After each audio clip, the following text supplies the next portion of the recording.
A man was going on a trip to visit his friend in Florida. When the Uber pulled up to the airport, he got out to check in his luggage. The line to check in the bags was pretty long. But the line next to it only had a few people.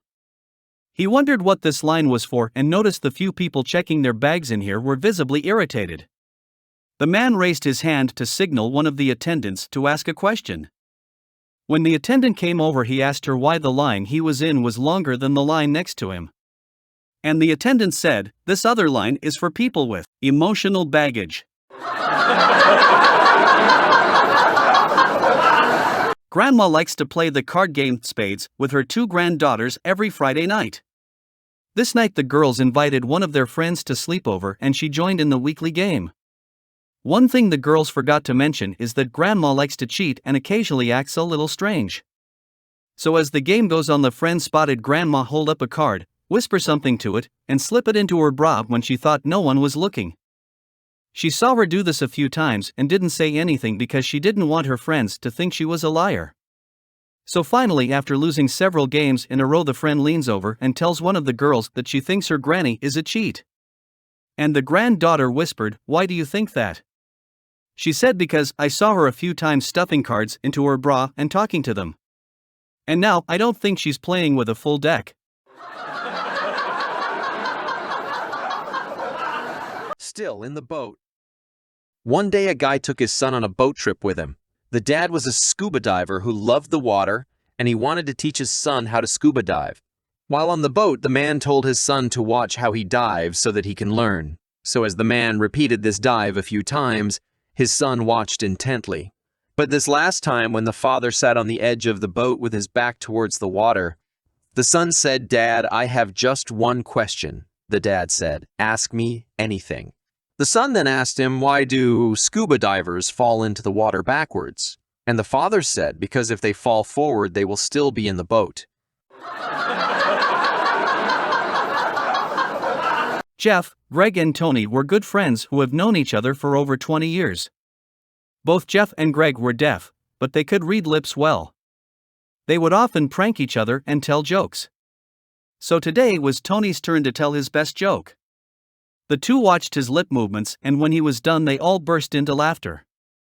Then Greg said, "That was a good one, Tony. We never heard that one before."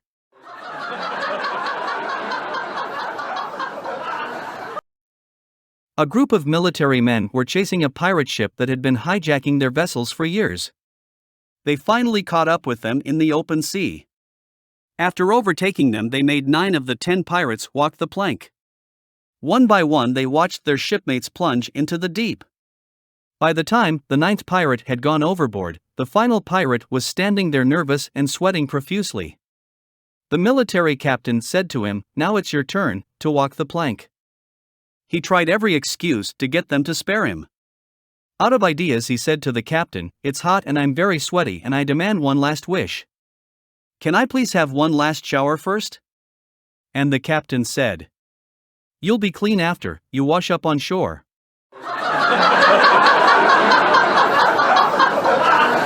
Mr. Brown owned a shoe factory. He employed most of the working-aged adults in his small town. One night while he was asleep, he got a phone call. The fire marshal said his factory was ablaze. So he jumped out of bed and rushed down to the factory. When he got there, he saw one of his managers standing around watching the place go up in flames.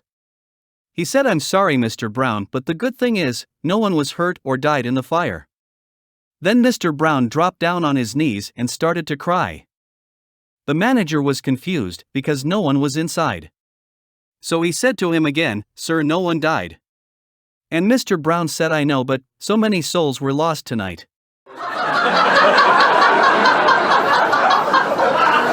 While riding in his fishing boat, a man stood up in the wrong spot, shifting the weight to one side, which caused the boat to flip over. As he surfaced from under the water, a curvaceous woman in a small bikini stopped on a jet ski. She said, "I saw you flip over and I rushed over to see if I could help." She offered to let him ride back to shore on the back of her jet ski. The man said, "No, my wife will probably not like that." She said, "Are you sure? I have towels and some things to keep you warm."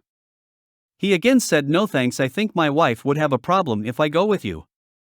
And the woman said, "It's okay. I won't tell her so she will never know unless you tell. And while we're on the subject of your wife, where is she anyway?" He responded, "She's still under the boat."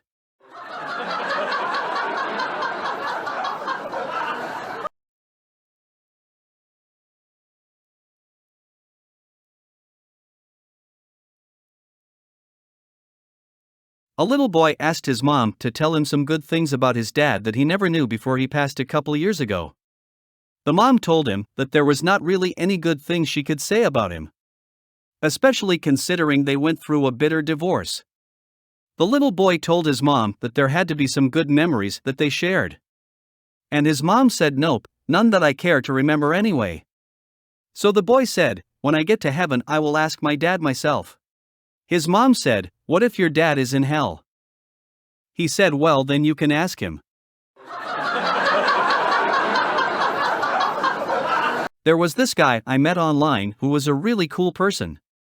He would tell me all sorts of interesting facts about our planet Earth.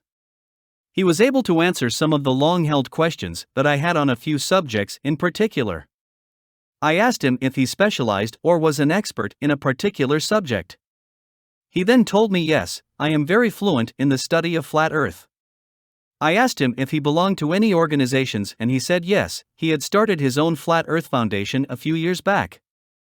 And now they have 20 or so chapters all around the globe.